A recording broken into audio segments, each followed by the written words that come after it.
Ito yung mga gamot na herbal na nandito lang sa paligid natin, na minsan yung iba hindi nila alam.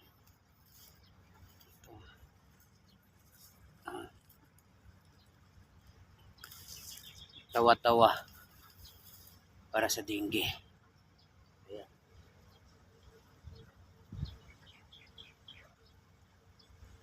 Kuha pa tayo. Maraming gamot na nasa paligid lang. Yung iba hindi lang natin alam.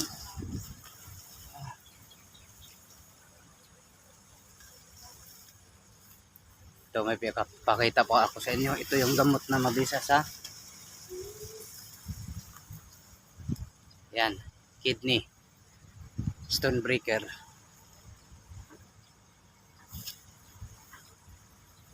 Ito yun. May makikita kayong ganito. Laga nyo. Ito yung inumin nyo araw-araw.